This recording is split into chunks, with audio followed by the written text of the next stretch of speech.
All right, let's go. All You right. ready? Yeah. So, Now, if I get a question that I either don't know or I'm not comfortable with, there's no problem with you editing this thing, right? no problem at all. Yeah. Just say so, and Okay. I'll make sure it gets cut out and Okay. never to be heard. All right. Very good. All Let's right. go. So, just to give you a quick overview, I mean, I wanted to have this kind of podcast or recording, now that I've kind of met folks like you in the industry, and the clothing industry is, at least to me, still kind of this mysterious industry where a lot goes on, and you always see the end product of the clothing, and but no one really, I mean, from outsider perspective, you have really no idea what goes on, or what goes into making clothes. You just see them pop up in the store, and you buy them.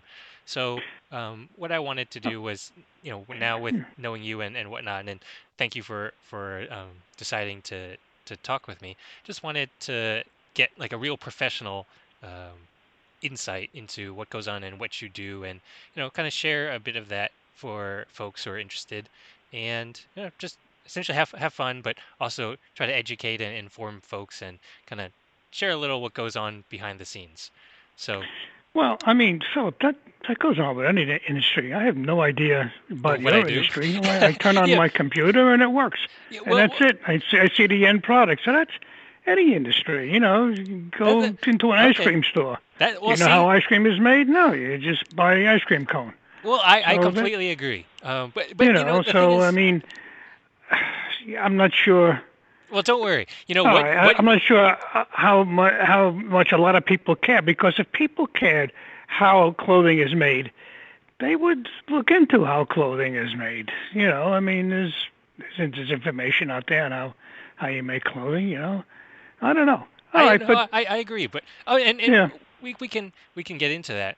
I just all feel right, that there's a lot of misinformation. I mean, well, that's kind of a hot topic these days, but there's people who don't know what the hell they're talking about on the internet, and I want to get some real professionals, like someone like you with decades of experience that kind of okay, has seen it from probably all angles.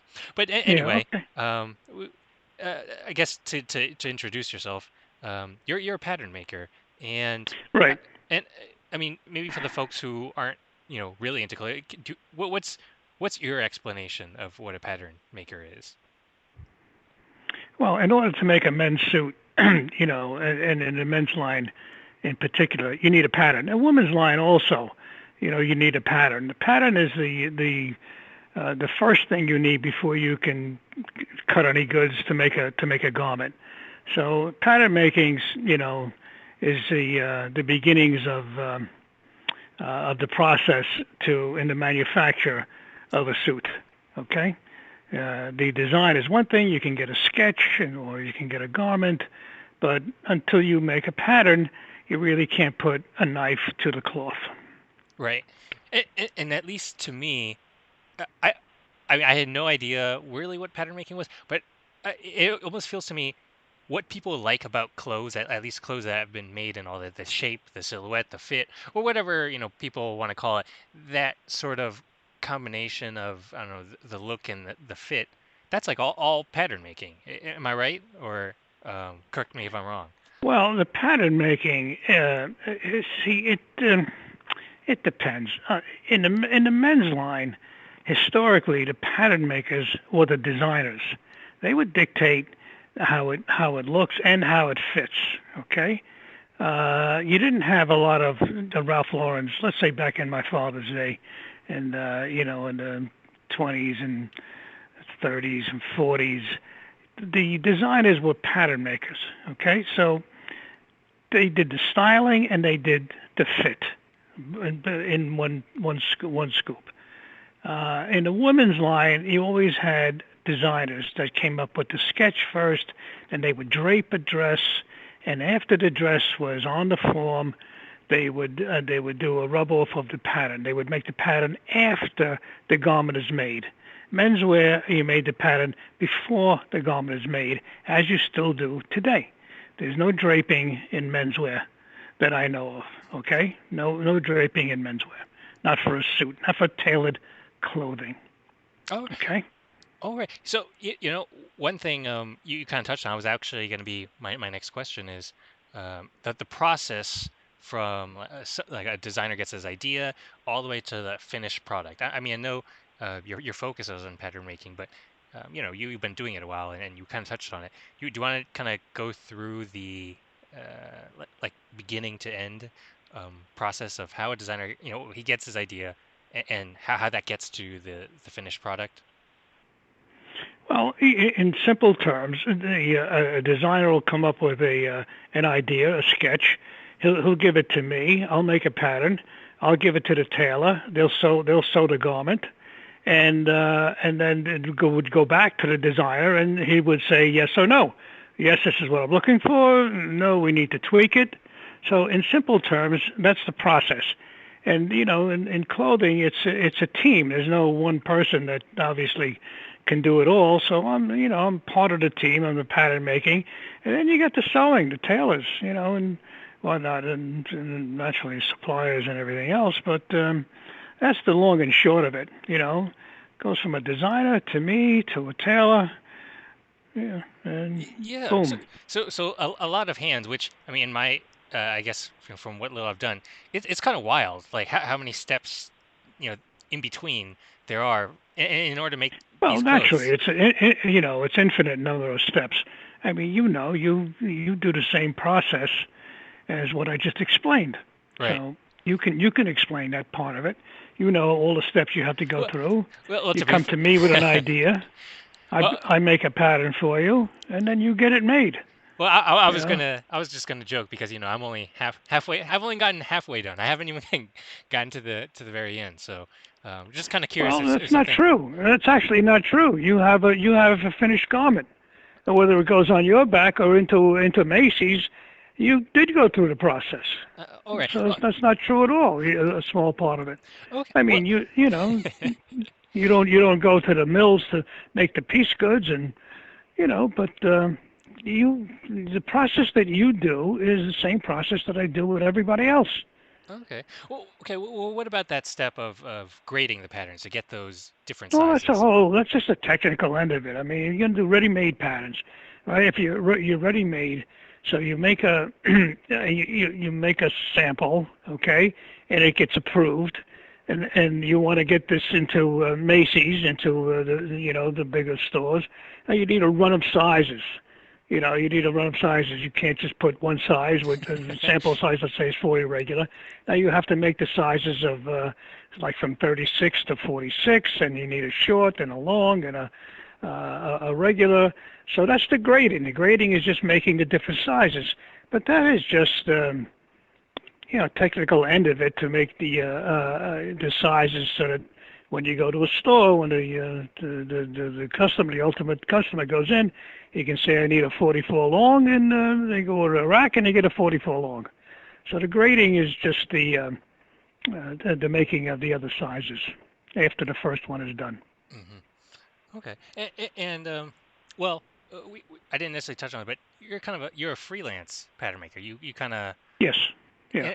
and is that well, I don't know. Is that common or is it more common that you Well, it work used to you're be employed? common. It used to be very common. Freelancers, pattern makers. Now there are in the menswear. I honestly do not know of a single other person other than myself that is doing strictly men's. There are women's wear guys who say they do men's, but their experience is more women's wear than men's wear. But back in my dad's day, 30s and 40s and whatnot, it was very common to have a freelance pattern maker. Very common.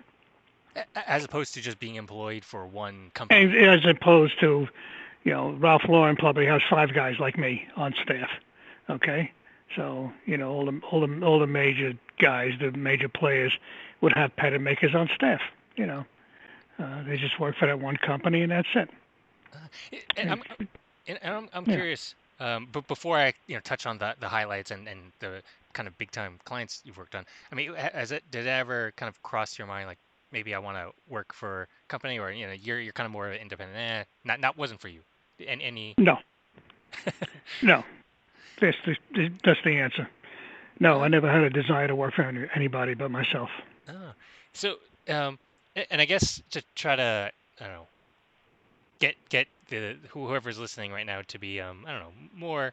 in tune with your work, you've mentioned that you did a lot of, well, I don't know if it's the original, but you did a lot of the patterns for Hurtling trousers, and they're kind of a big Right. I don't know, menswear Yeah. trouser maker. Yeah. American trouser maker. It's probably one of the few. Right. I He don't know if used to there's be anyone in the else. suit business. Hurtling, Julie Hurtling. I Oh, knew him right. well. Yeah, He was a good guy. yeah, and so you did I mean, I don't know if it's original, but you did a lot of their patterns. You've done stuff for Disney. I mean, you've kind of done a whole, I guess, whole range. Any others that you'd like to share, or I don't know, brag Well, about? I always say, I worked from Ralph Lauren to Murray Lauren. I mean, there is no Murray Lauren, but just the guy who's just making a few suits. So I've worked for some of the big guys. I've worked for Ralph Lauren and Tahari and some of the major manufacturers. But I never had a lot of business from these people. You usually get what they don't want to do.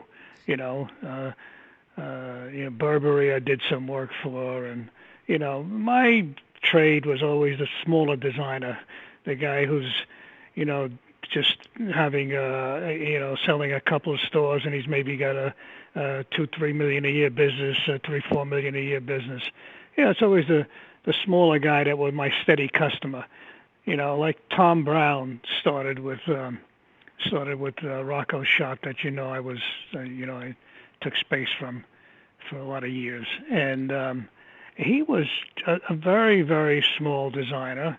Had a vision, that small suit, and Rocco brought him along, and Rocco made a lot of the patterns as I would, and then I got involved with him also, making patterns for him, but mostly it was Rocco's thing. And I was a small designer that made it big. Okay, he's huge now. He's like the darling of the industry, Tom Brown, and he's in women's wear and he's in everything.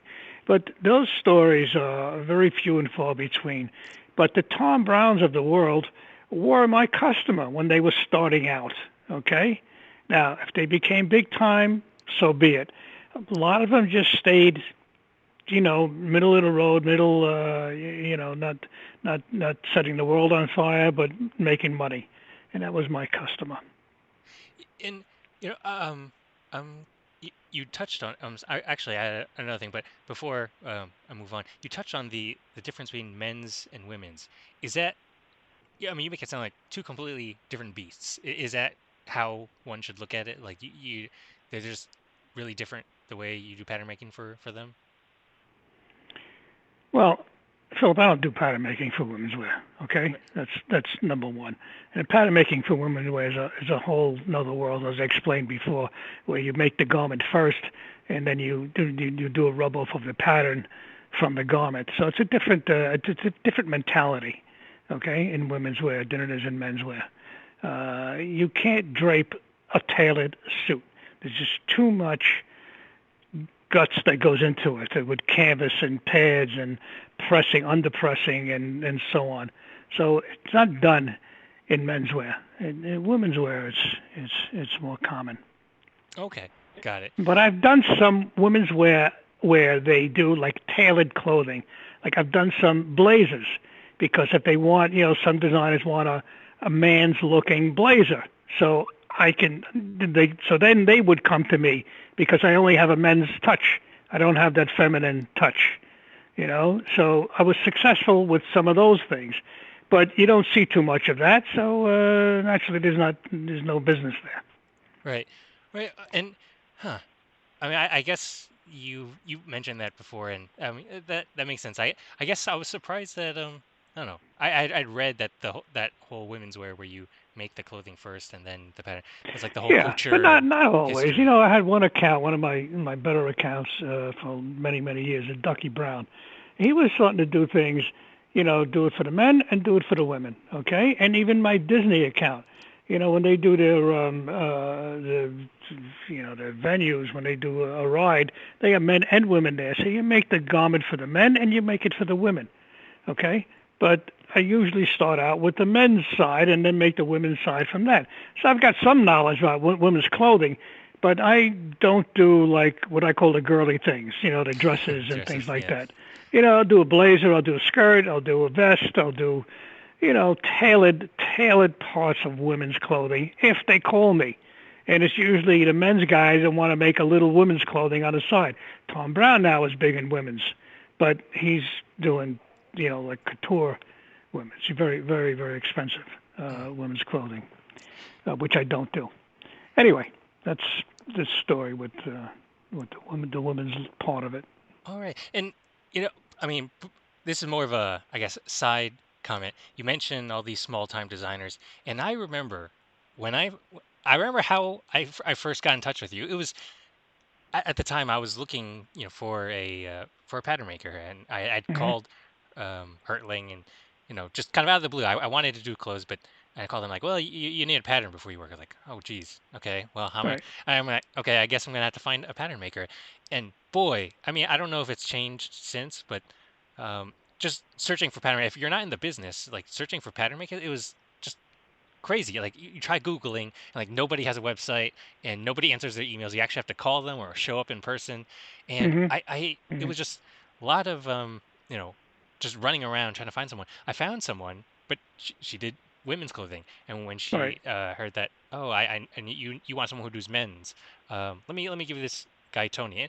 And I called you, and I don't know, that was the beginning. But it was just very roundabout, like kind of, Yeah. I don't Yeah. know, Well, I arc, was I was one of them that never had a website, r- and it would have been very difficult to find me. Ever since I was in business and my dad was in business before me, it was always just word of mouth, and we had plenty of business word of mouth. There was never, we had all we could handle basically, that kind of thing. r- So I never did any kind of marketing. I probably should have because as time went on, we became pattern makers. Like myself, became like a dinosaur. There was just no business around. And this, the reason was the small designers. It's just so expensive to go into business today. So as you well know, what it costs you yes. to make a sample. You know.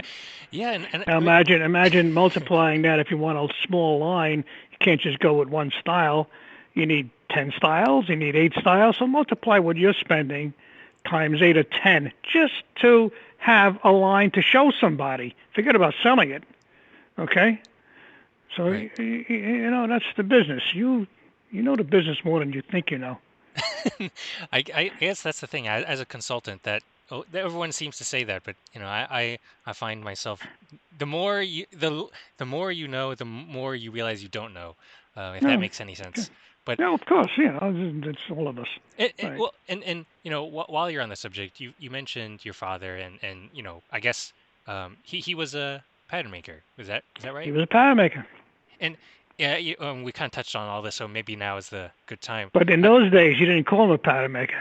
You called him a designer. Dad was a oh, designer. okay. Okay. All And right. He didn't call him pattern, but that's all he did was make patterns. But he was a designer. and so Okay. That's what they called themselves in those days. The pattern eh, makers were the designers. Petrocelli, one of the first designers that I can remember, like designer clothing, Petrocelli clothing was a designer name. Okay. Was a tailor. He was a tailor and, called himself a designer. My father and all his contemporaries called themselves designers. They were the designers of the day. Today, that's not a designer. A designer is a guy who makes the sketch and who comes up with the idea. Okay? So that's the designer today. And then he goes to the pattern maker. But from that day to this day, from being a designer to being a pattern maker, the price stayed the same. So nobody really cared. What did you call me? What you want? Just call me. yeah, Okay. just make sure you pay your bills. All Um, right. That's all. You so know. and so is that, I mean, is that like, did you want to follow in his footsteps, or did he make Well, you? I did. Well, I did. I worked for was Dad that by for. choice or kind Yeah. of? Yeah. Well, sort of. Yeah, by choice, of course. You know. it Yeah. and so how I young? don't think I was cut out for many other things, honestly. But I started with Dad. It was right after high school. I was 16 years old. I started working for him. I mean, 17. I started working. And so So did he? I mean, was he independent as well, or was he at a same thing that same? I do. Okay. Independent. independent pattern making. Okay. Now, naturally, in those days, everything was done by hand. As my original patterns are still done by hand, as you know, Yes. still done by hand. But I'm finished with that first pattern, then it gets into the computer. It gets digitized, and that's where you do the grading and everything else. So you did you just learn from your father, or did you go to school and I don't know what I went other to school a influences? little bit. There was in those days there was a high school, Central Needles and Trades, and they gave you some basic information. So I went to some school, but mostly I learned on the job. Just my dad taught me basically everything. But there was some school involved. Not a lot. And so, I guess at what point did you I don't know feel like you I don't know we're going to work for yourself as opposed to work for your father? How many years I guess did it take? Do you feel comfortable to you know do it yourself? Well, I kind of grew up knowing I was going to do it, and then my dad passed away in 1979, so it was either sink or swim. But I don't think there was ever a question in my mind that this is what I was going to do, and take over for him. Uh, so, when he passed away, it was a quicker learning curve for myself, Right. But but I had a good base. and so I'm curious, like, did you I guess keep uh well how much how similar would you say you and your father's styles were? I mean, I guess fairly similar. But Yeah, I mean, basically, it yeah. was I use his formula. To make a pattern. If you come in to like a custom tailor, you know, even somebody like Rocco, he's way more tailor than a pattern maker, but he knows his way around patterns. You draft patterns, okay? You draft a pattern. You take a square and a pencil, okay, and you draft a pattern from scratch. Take the man's measurements, and there are formulas to do. Now, I don't know if you've researched that. Have you, drafting? And I Well, mean, all those sketches you bring to I do me. know. Yes, I do know those. Yeah, so Yes. that's drafting basically. That's what you're looking at, a draft, okay, and then the manipulations of the draft, which is another story, okay. So look into drafting. That's it's like all the words come from Latin. All the patterns come from drafting, okay. Somebody drafted something sometime, and now I don't work from a draft, but I work from patterns that came at one time from a draft. But as the years go by, you tweak them, and it becomes your library, and that's what I use for my base patterns. So Well, to make my new patterns, I don't draft patterns anymore. So I mean, no, that I mean, then I found the perfect guy because the style I like, which is like a very older older look. So I guess maybe even some of my yeah, you're using yeah. like really uh stuff from there for some of the patterns that you've made for me then. Well, I actually had to go go backwards for you. You wanted a different kind of hybrid type of pattern. I mean, you wanted that old look, but that old look is very darted, and you did not want darts, and which made my life very difficult. Okay, to get something to fit you. And we did it, but it's I didn't agree with it from the get go. But so the As with boss. many other things, I've Yes, there's many suggested. other things, but you have a vision and you wanted to experiment, and I get that, and I let you do what you wanted to do. Hmm. And so I mean I guess for any folks who are I don't know interested, I mean I know pattern makers they are able to kind of do make the manipulations as you said and kind of make different styles as you've worked with many different clients. Is there really like a I don't know, distinguishing Tony Rubino pattern or is there I don't know your anything like any particular style you personally like to making your patterns, or is it more whatever the client is? And I really have like No, there's nothing. completely. There's nothing specific to my touch because I'll do what the client wants. Uh, Okay, so if he wants, if he's got a clientele that's an older clientele, a Wall Street clientele, a banker's clientele, and they want a nice roomy suit, that looks nice on the man, that's what I'll give him. But if you got Tom Brown who wants to make a suit that only fits the Boy Scouts, I'll give him that also. So none of it is my look. What's their look. It's like same as what you did, Philip. You came in and you wanted the look you wanted, and conveyed that to me, and I tried to give it to you. right. So I never really made anything that was my look because don't forget, I'm selling it. If I make something that I like, I'm not going to sell it. Mm. Okay, and that's not my business. My business is to sell patterns. Well, Okay. yeah. Is there any particular work or pattern that I don't know you you're most proud of after all these decades of Well, work? there was some clients I had over the years that gave me challenges, and I always enjoyed that. It was Ducky Brown was one guy. It was another guy, is Hisham O'Meal. He had a vision and he had his high styled stuff, and that stuff is challenging when you got somebody that's really thinking out of the box. So none of the guys I can think of ever made it, so you wouldn't know them, and it wouldn't be a common name. But there were some designers that came in with some wacky ideas, and that's where the juices started to flow to try to, give this guy what he wants. And most of it dies on the vine. The only guy I know in all the 60 years I've been working that made it with a Cockamina design was Tom Brown. Right. I don't know anybody that was successful with something that was so radical. I don't know anybody personally. I mean, there have been successful guys like Pierre Cardin, very successful when he came in with that square-shouldered roll sleeve coat. But I didn't do it. I could have done it, but I didn't do it. Same thing as I could have done Tom Brown, no problem. But I didn't. Rocco did it. Right. So, uh, so it was always the designer.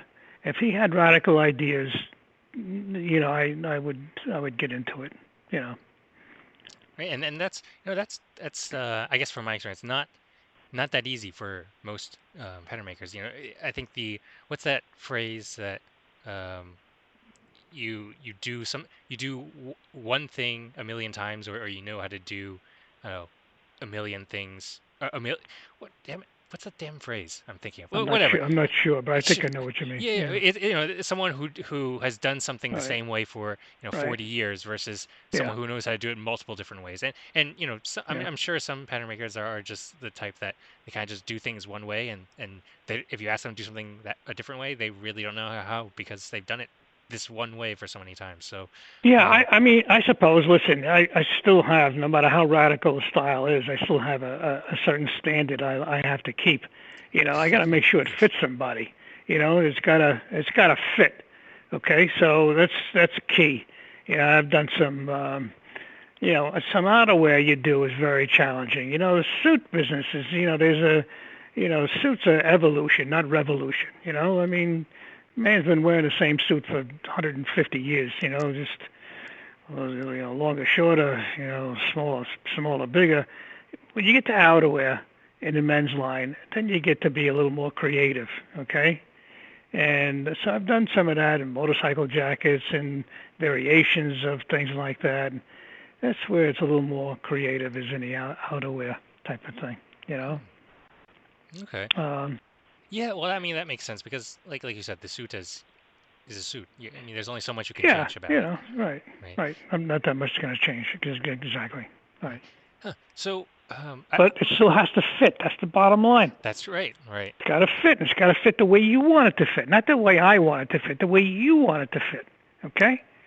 High armhole, low armhole, small chest, small waist, big waist, more. It's the way you want it to fit. That's the key, to hit the guy that you're working for. That's Hmm. the key to my success. Let's say comes in with a vision and a sketch or a garment even or whatever. hit it and hit it the first time. Hmm. So that's how I've been around for so long. And my dad too. And He was he was good. yeah, and so I'm guessing this whole time you were working in New York, garment Yeah, district. yeah. So I'm curious, out of all these decades, how has the I don't know, industry as a whole, and maybe in New York and the garment district, how has that changed? Because I mean, yes, it's still called the garment district, and there's still a lot of fashion stuff there, but I imagine decades ago it was a very different place. Well, yeah, decades ago, actually, it was a different place. It was on Lower Fifth Avenue.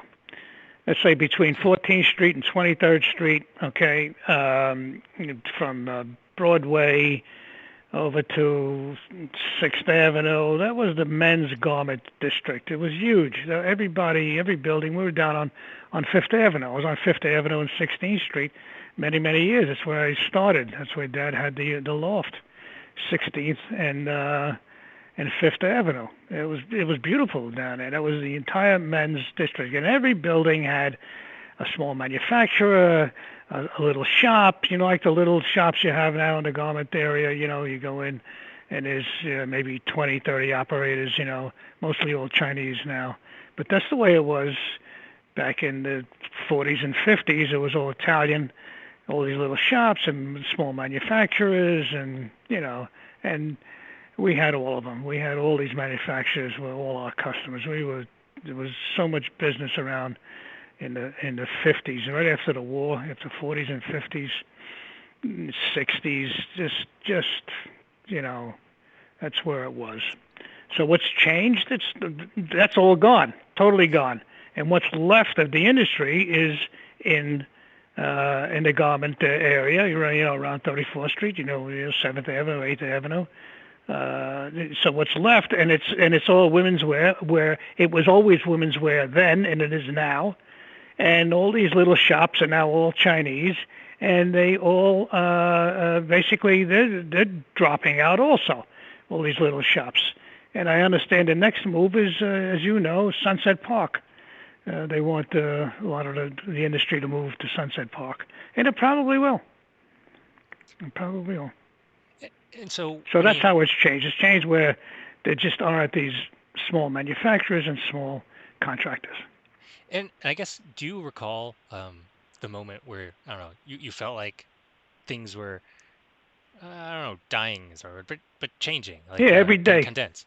Every day I recall it. Yeah. Well, when in I'll your tell you mind when do you it recall it? started to really drop down. Dad died 79, okay?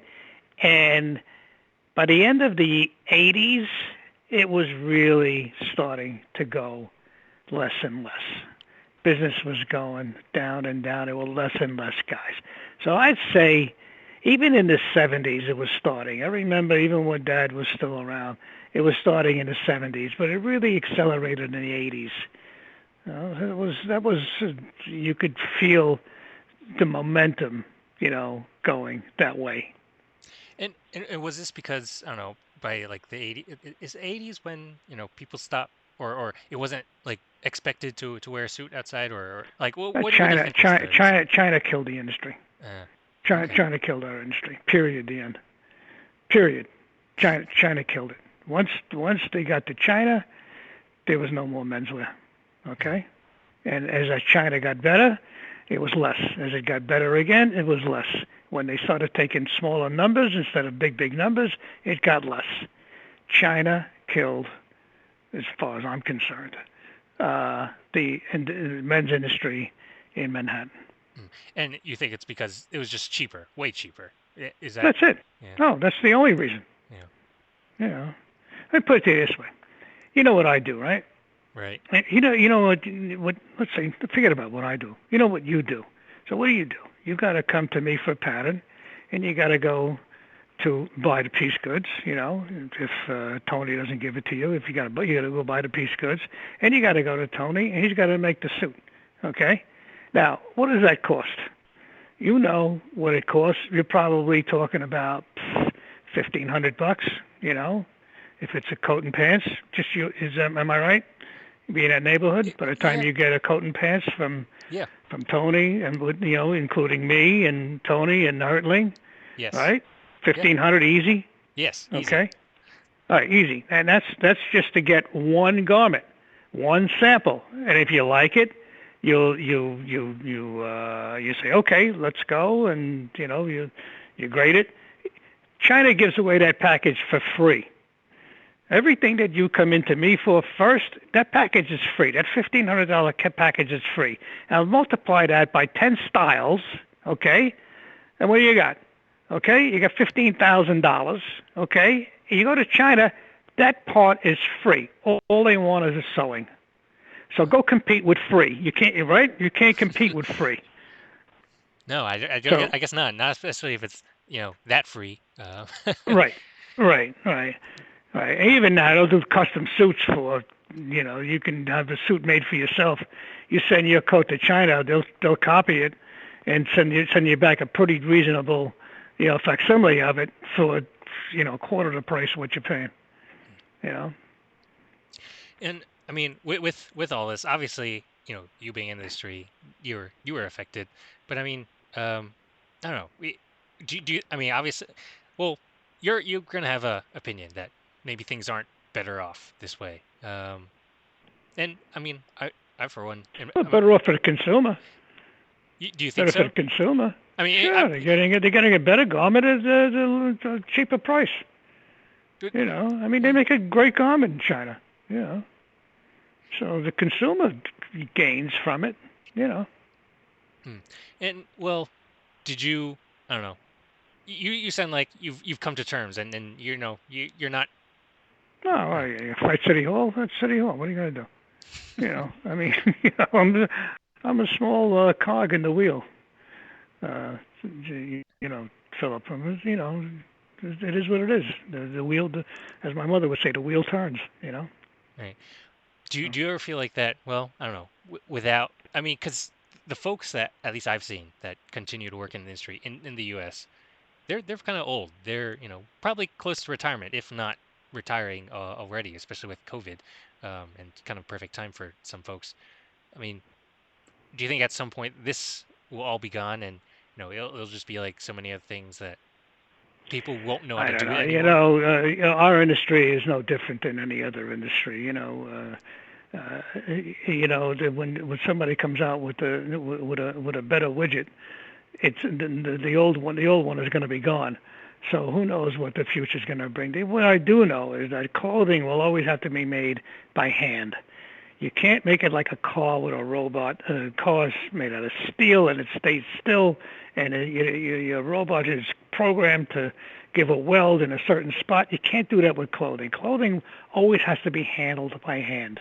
So it's always labor intensive. That's why it's China, and now it's Vietnam, and it's Sri Lanka, and it's India, and it's any place you got cheap labor. So clothing will always, no matter what, will be made by hand. Okay? There are certain things you can automate, but Right. mostly it's done by hand. Right. You know. I think they even said, I don't remember what machine they try to make a machine to do something, but there's some things that the robots can't really get, or at least right now they're not flexible or nimble enough to make those I don't know, edits or changes to. You really need like human hands because it's in such an Well, you inflexible take spot, pressing. and Pressing is automated. I went into some of these big shops in China when I was in China, and a lot of pressing is automated. But you still need somebody to take the coat, put it on the buck, and take it off the buck. right. You know what I mean? And set it up the right way. And then the automated pressing does its thing. But somebody's got to set it up. Somebody's got to move that piece of clothing around. Okay? You still need hands-on, less and less hands, okay, because things are getting more automated, but you still need hands. Mm. Yeah. Well, I Okay. mean, yeah. So I don't know. Since I guess everything has moved there, I don't know. Is there? I mean, have you found business has just been a steady decline, or was there ever a slight resurgence? I mean, newspapers always like to mention, oh, there's like a little revival, whether it's like vinyl or whatever. They always mention it. I'm just curious from your perspective. Was there ever What are we any, talking about? New innovations in the industry we're talking about? or I mean, just more made in Automated America stuff? type. I can only tell you what affected me Right. tremendously was the advent of like the Gerber computer system, where I can do my grading and marking and make markers on a computer. That was a huge boon to me. I could play with the big boys now in a small operation. I could make markers where before you needed 20 guys to do what I do. One guy can do. You know, so that was good for me. Listen, it'll always be automation. In no matter what industry you're in. So, Right. um, no matter what. Okay, what else? No, you're just so quick compared to some of the other guests. They like to go on and on, but you're like got that real New York to the pointness about you, Well, I which I spent enough like. time there. Yeah, yeah. All right. Well, was there ever, I don't know. I guess I'm coming from someone who likes records, still has records, and all that stuff. People talk about music at one point, way back when people still hung out at music stores and you bought physical Yeah. goods. People Yeah. hung out, and like-minded people would find like-minded people, and things would happen. You'd play in a band with Okay. other people. Right. Um, Right. was there ever I don't know the case for the I don't know folks that were in the clothing business. I mean, like you mentioned, every word of mouth. I figured that was there. I don't know a lot of. I mean, how do I say this? The community, I guess, aspect of everyone. There's a very big industry community aspect that everyone knows, kind of everyone. As you know all these people, and every time I mention, oh, Anthony Sadia, oh, how is he? Yeah, whatever. But I Yeah. mean, Well, you always network and network right? within your own industry. I mean, I know a lot of people. They know me. That's how I get recommended. And sure, there's always a networking. I guess Process. I belong to the International Designers Association. So, I get together with my contemporaries here and there, would have meetings when before COVID, we'd have a meeting, 4 or 5 times a year, whatever. really. So there's that, and interestingly enough, so I'm an International Designers Association. It was supposed to be the pattern makers of the world. I'm the only freaking pattern maker in the association. Okay, I mean Huh. outside, let's say freelance guys. There's a couple of the pattern makers, but they work for different companies. But Oh, mostly it's made up of manufacturers. And guys who own contracting shops and executives who sell clothing. It's most of what the club is now. oh. It's not the technical guys as much as it's the sales people and so forth. Anyway, the wheel turns, Philip. Again, coming from someone who likes music, and music's certainly changed a lot. Now you don't really have to be a real musician or know any theory. You can essentially musicians are just making there's like sound artists. There's not necessarily theory behind a lot of music that comes out, for better or worse. But I'm curious from your perspective as a real kind of technician pattern maker. Do you find that clothing has gotten less technical and that you I don't know. Oh, if anything, it gets more technical. There's always, new machinery and the new, innovations on how to make it cheaper, faster, more automated. No, if anything, it's more technical. I guess I mean with these machines, I mean again I'm not so familiar with them, but a lot of the stuff that was previously done by hand and whatnot, my guess is it has to be simplified for machines. They when you start, you want to be able to kind of get the minimum, I don't know, minimum viable product. So maybe you don't go for the most complex tasks, but you kind of go for the simple tasks that the machine can easily do and go from there. So what machines Well, do is kind of a simplified version of what folks would do I'm not by sure hand. what the question is. Well, Where are you going with the well, question? I mean, it's going to get more technical. The machine's now to make the pocket. You don't have to make the pocket by hand. There's a machine. You put it in, boom, you got a pocket. A buttonhole machine. Things like that. You don't have to do it by hand. Buttonhole machine, pocket machine. Is you know there's a lot of innovation in pressing, cutting in my industry. You can cut by laser now. You can cut goods by laser. So where are you going with the question, Well, Philip? And you know the technology is going to I, always progress. I guess I mean from the fact that the knowledge that folks who maybe you have is not necessarily all being used these days. Only Well, let's certain put it this aspects. way. Let me put it this way. As much as I know about it, Uh, before I can use the Gerber system that I have to know what I know. I have right. to know what to tell it. I mean, it's only a Gerber system pattern making is basically X and Y. You know, left and right, up and down. Now you got to tell it what you have to have my knowledge first before you can use the system. If they sold you the system for $1 million, you wouldn't know where to start. Okay? Because you have to have my knowledge to know what you want the thing to do. So it's like anything else. You got to tell them what kind of pocket you want. You want a besom, you want a welt, you want it 5 inches, you want it 4 inches. You got to tell it what you want. You got to know how to use the damn thing. I guess well, not to keep hammering it, but I mean with a I'll give you computer. one more shot at the question. Go ahead. Well, can't people use these pieces of technology without knowing, what you're saying? They could use it, but Unlikely. it No. wouldn't be No. My right. answer would be No. no. Yeah, if you don't know the clothing, if you don't know what the hell you want, how are you going to use it? Okay. How are you going to use it? All It's right. like my old man would say, a dog chases a car. He said, but can he drive? Right? Okay. Can he drive? No, you got to know how to drive, All and then right. you can get in the car. All right. All Well, right. yeah, I guess the next question was you've seen styles come and go, and Mm-hmm. any particular thoughts about what folks are wearing today and what you're seeing today? You know, in terms of fashion and styles, like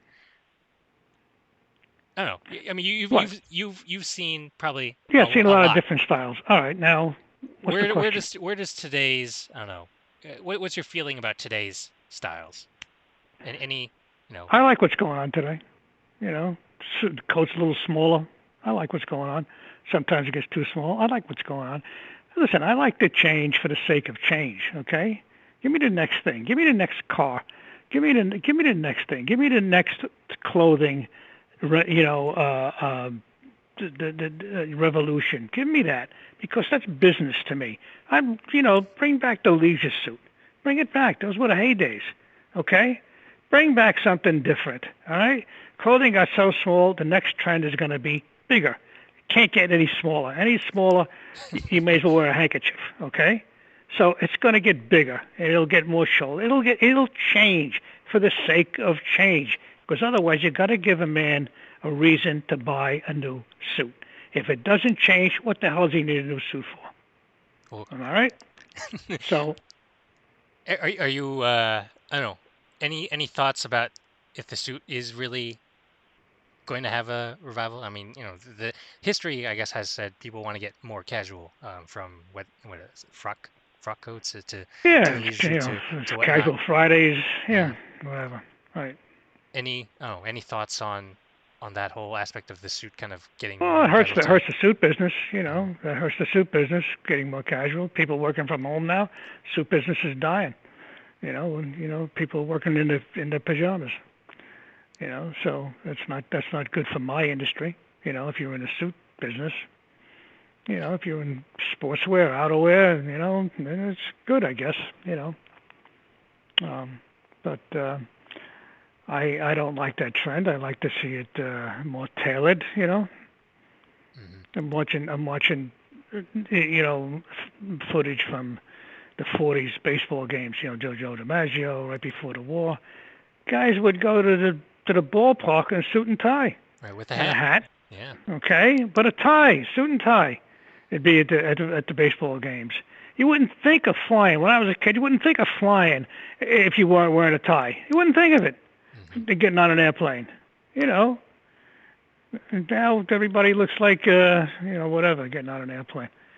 Well, So well, I guess I don't, but you, I mean, I don't know. You mentioned okay. Well, my previous question when I asked about your thoughts about what people wear are wearing. I guess your focus was on the suit.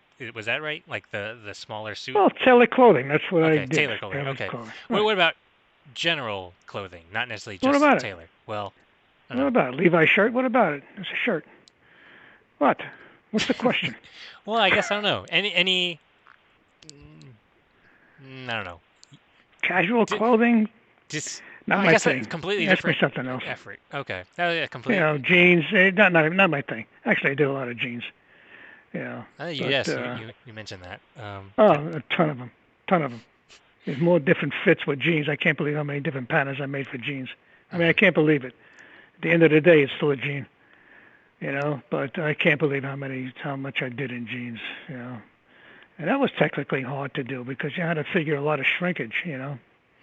And I had my own formulas, because they'd give you, shrinkage from the laboratories. It shrinks this much this way and this much this way, and I had my own formula. Mm. Well, Anyway, and I guess with all this knowledge, and I don't know if you're technically retired or still semi-retired, but do you, I don't know, do you ever wonder about all these folks who are still in the industry, at least in the U.S., if that knowledge is going to just be lost forever because the industry has no, kind of died the way it has no, kind of? No. no, I don't worry about that at all. People are not going to walk around naked. Hmm. The next generation will figure it out. Okay? Ah, All right? No, I don't worry about any of that. The knowledge is going to be lost. yeah. No. Christ's sakes, the knowledge that my fathers and grandfathers, contemporaries had, that knowledge is lost. But people aren't walking around naked, Hmm. are they? Okay? And they never will, and there you go. So, no, how could you worry about that shit? No.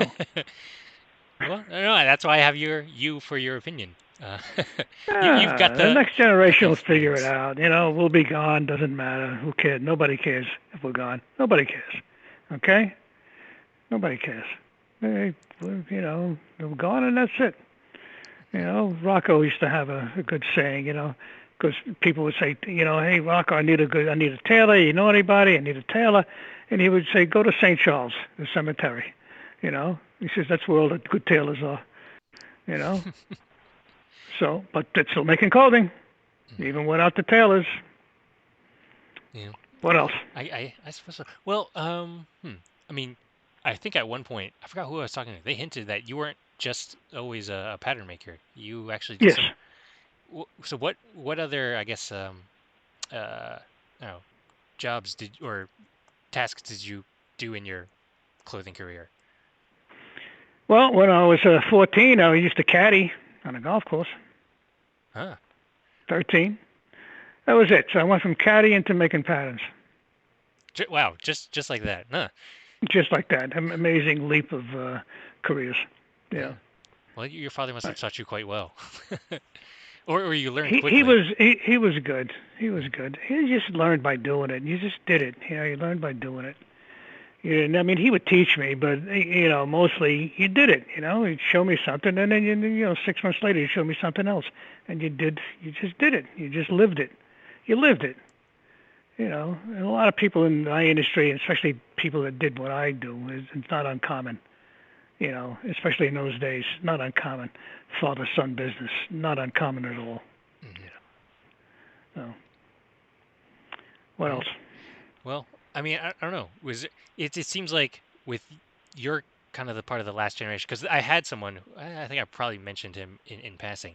He was a shoemaker. His father was also a shoemaker, but he's about the same age, a little younger. But and of course his kids are not shoemakers. I mean, he's probably going to be the last of his family to do that. And I don't know, similar to I don't know, this kind of generation. I mean, with the age your Yeah, but kids there's are, still plenty of shoemakers around. yeah. Well, Look at the horsey industry. The horsey people.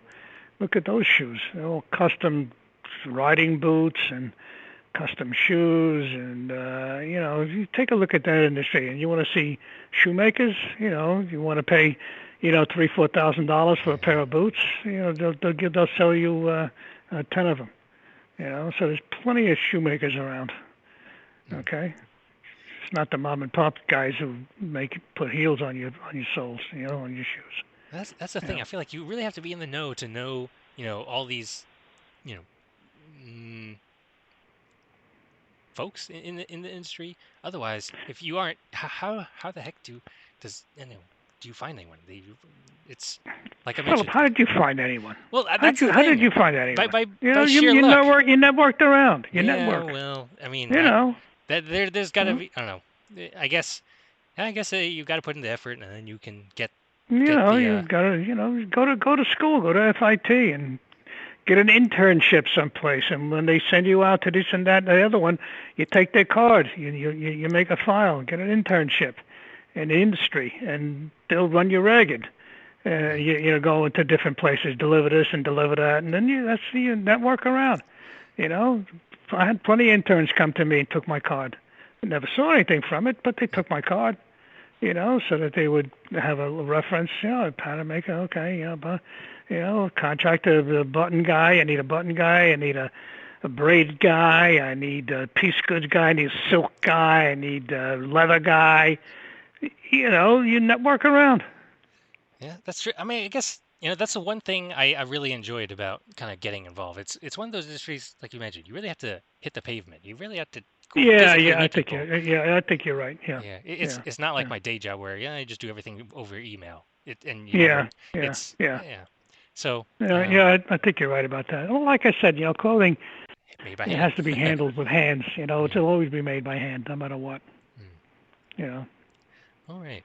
Well, I think that's it for now Yeah, at least. all I don't right, know. I don't know good. if I have anything Yeah. more, but who knows? If listeners, if you all have anything to I don't know, question you want to ask, whatnot, write in the comments, and maybe we can do a part 2.